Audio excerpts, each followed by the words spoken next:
Halo, selamat pagi nak. Bertemu lagi dengan Ibu di dalam pelajaran sejarah Indonesia. Di mana materi kita pada pagi hari ini masih lanjutan materi kita minggu yang lalu, yaitu mengenai kabinet pada masa demokrasi liberal. Ya, di mana minggu lalu kita sudah mempelajari dua kabinet. Kabinet yang pertama yaitu kabinet Natsir, yang pada akhirnya meletakkan mandatnya kepada Soekarno. Kabinet yang kedua yaitu kabinet Sukiman juga meletakkan mandatnya pada Presiden Soekarno. Dan partai yang tergabung pada kabinet Natsir, Partai Masyumi, pada kabinet Sukiman adalah Partai PNI dan Masyumi. Jadi sekarang masuk kita ke dalam kabinet yang ketiga, yaitu kabinet Wilopo, di mana partai pembentuknya adalah Partai PNI, berdiri pada tahun 1952 sampai 1953. Ya, apa yang terjadi pada kabinet Wilopo tersebut? Ya, anak-anak kami juga bisa memperhatikan bukunya di halaman 55.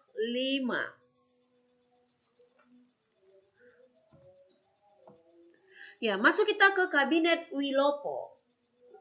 Kabinet Wilopo, seperti yang Ibu bilang tadi, berasal dari Partai PNI, berdiri pada tahun 1952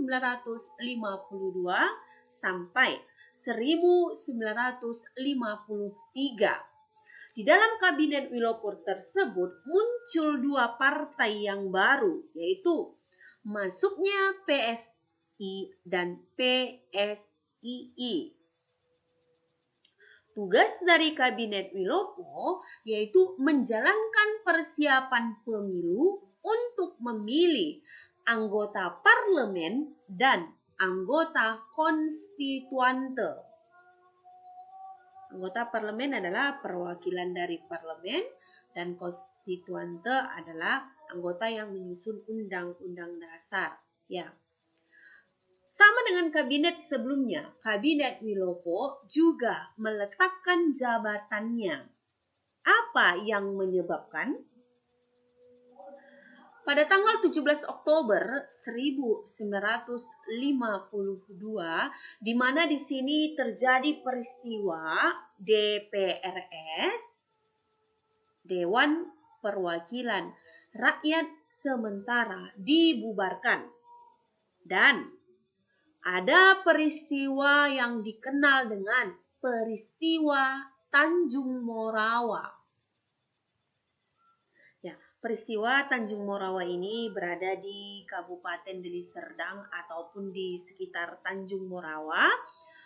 Apa itu peristiwanya? Yaitu peristiwa pembebasan tanah milik Deli Flanders Vereniging, di mana rakyat ataupun petani khususnya harus mengembalikan tanah yang mereka sudah garap.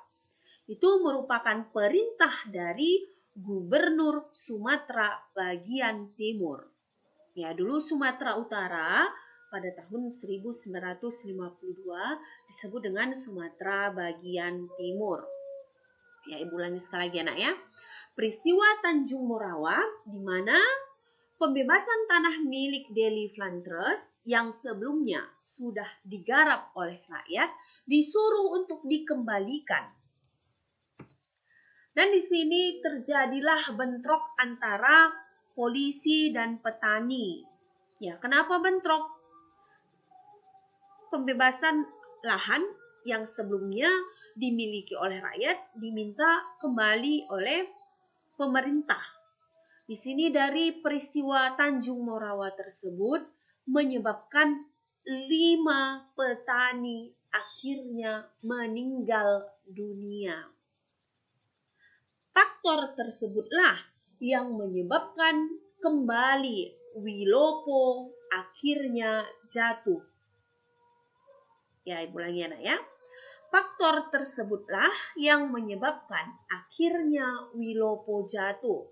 Di sini Presiden Soekarno mengalihkan mandatnya ke partai yang lain. Ya, jadi inilah yang menyebabkan Kabinet Wilopo akhirnya jatuh dan belum bisa melaksanakan tugas yang sudah ada pada program kabinet tersebut.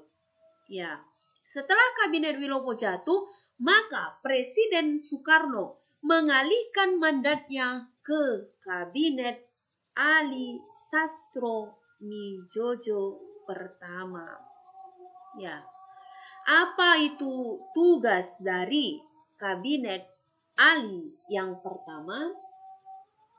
Ya, anak-anak kami bisa melihat di sini tugasnya yaitu melanjutkan Kabinet Wilopo. Tadi Kabinet Wilopo bertujuan untuk melakukan pemilihan anggota parlemen dan anggota konstituante.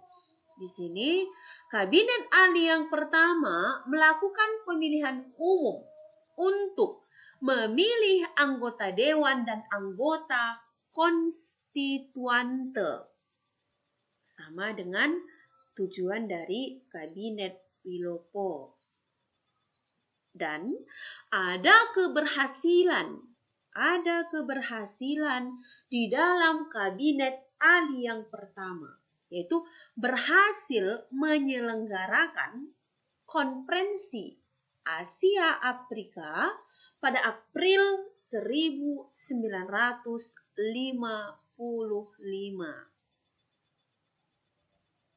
Kabinet Ali yang pertama berhasil menyelenggarakan konferensi Asia Afrika.